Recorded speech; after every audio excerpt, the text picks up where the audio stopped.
How is everybody doing today? I want to discuss still the Sixers, yes, but here's my question.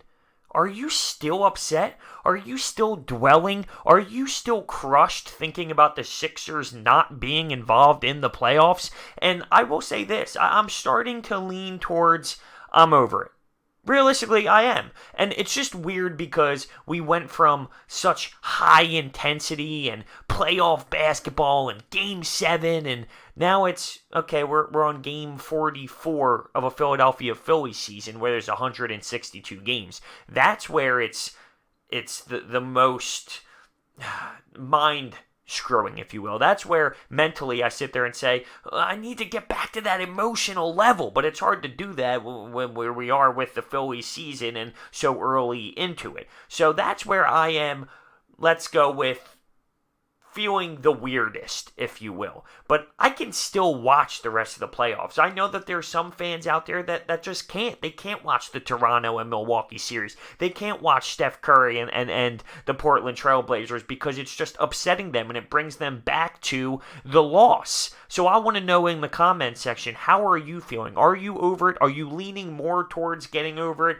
Or can you just not stop thinking about it? Are you sitting there dwelling? Are you sitting there shutting off everything basketball related because you can't get over the loss? And I understand that side of it, but let's try and move towards the other direction if that is you. And I have one question on top of it. If we were to lose by 15 in Game 7, if we were to fall by 12 in Game 7, would you feel the same way? Or is it the fashion that we lost on why it's so painful? Of course it didn't help it was in that way. Of course, if you're down 15 the whole game, you sit there for 48 minutes and you say, oh, well, it's probably going to end. It's probably going to end. And it's easier to swallow the pill than the 4-bouncer that hit the rim and found a way to go in. I understand that part of it. So, yeah, I think it is because of how it went down that affected it clearly. This is weird, though, because as much as I personally love basketball, this is the most I've ever felt disconnected to the NBA playoffs this round. Like, we're talking conference finals. I'm not really invested into it.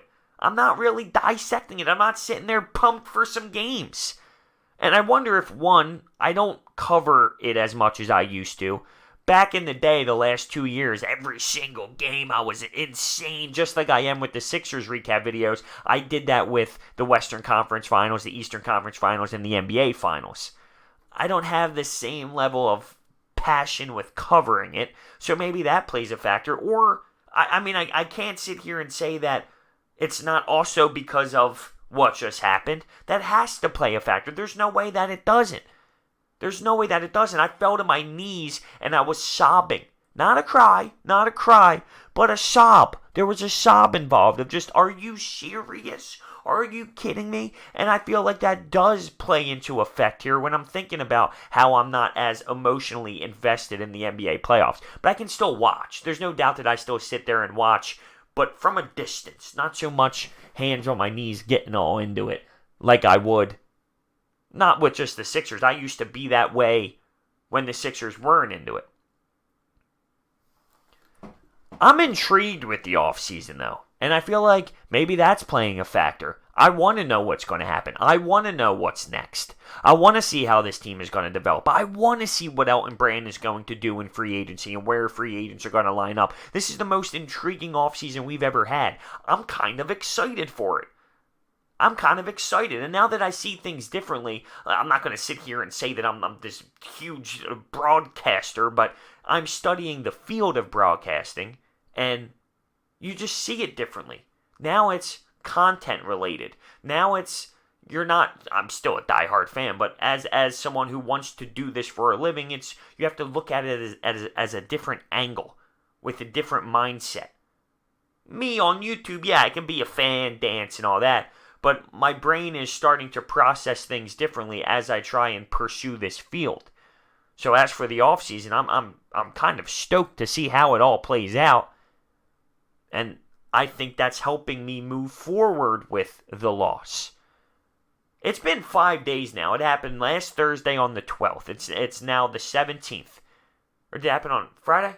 Thursday? Friday? Regardless, it happened on the 12th. It's been 5 days now. Come on, bro. Let's count the days. 17th now. That's all I know. And I sit here and I say, I'm moving along. I'm moving along. It hasn't been an easy transition. It's odd, though, and I think it's just odd. The biggest reason why is the difference of emotion between the playoff run, Game 7, this Sixers team, and where we are now with just the Phillies. Where we are now with Game 45, Game 44 of the Philadelphia Phillies in a long, long season. But I heard a good point. The Sixers season was exhausting. It was. So many changes, so many people upset. Brett Brown, Ben Simmons not having a jump shot. Joel Embiid with the injuries. Is he sick?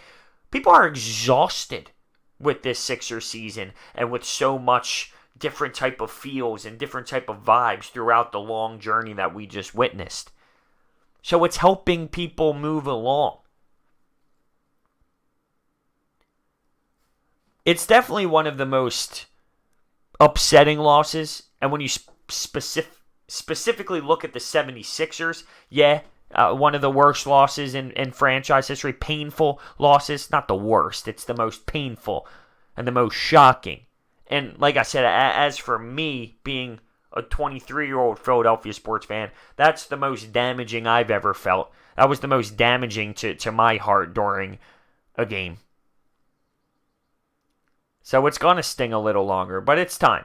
It's time to move forward. It's time to look ahead. All right, no reason to look through the rearview mirror. We've all talked about it, how this can be the growth and the moment that Joel Embiid realizes we need to make a next step, whether it's staying healthy, whether it's low management, whether it's eating healthy, whether it's finding a way to be more dominant in the post against guys like Marc Gasol, whether it's just feeling the pain and not wanting to feel it again. This is the moment that can help this team move forward, aka a blessing in disguise. So, break it down for me. I want to know in the comments why you feel the way that you do. If you have moved on, tell me why. If you haven't and you're still feeling the pain and you're still hurt and you still wake up every morning and think about the doink, the in. Let me know why. There was this one guy who got a tattoo of Kawhi Leonard's stance behind the rim. First off, it was a second round buzzer beater. Cool moment. Tattoo worthy? No. If that was Game 7 of the NBA championship, by all means.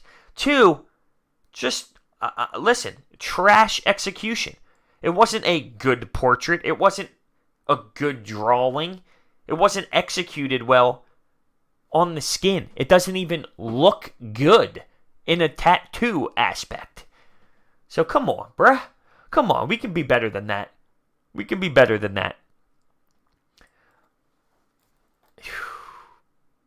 I'm intrigued though. On these moves and the Jimmy Butler thing, the Elton Brand thing, and of course everyone's freaking out about the Instagram picture, and I'm still going to stick with my approach of why read so much into it? Why drive yourself crazy? He thanked his teammates, he thanked the fans, and he thanked everyone in Philadelphia. Can it just be that? And being a little bit of a troll, knowing his situation? That's how I see it. I don't know. That's how I see it. There's no reason to dive so deep into this. But I want to enjoy it too. I want to enjoy this interesting offseason. I believe in Elton Brand. I never thought the day would come. Actually, I do remember the day I was on the air on my live radio show for the first time since Elton Brand was hired, and everyone was, "Are you kidding me? Elton Brand? Who's this guy? What, are you serious?" I said, give the guy a chance. And I loved what he did so far, so let's see if he can really figure it out from here. So, I don't know how I got sidetracked in Elton Brand, but all I want to know down below is your thoughts on this, because I've moved on. I've made the next step. I'm stopped looking through the rearview mirror. It's time to look forward here, and it hurts, it stings, but it is time. And I'm able to watch the Eastern Conference Finals. I'm able to watch the Western Conference Finals. I don't just shut it off because I can't get it out of my head. I can watch. I can watch from a distance, though. Thank you guys for watching.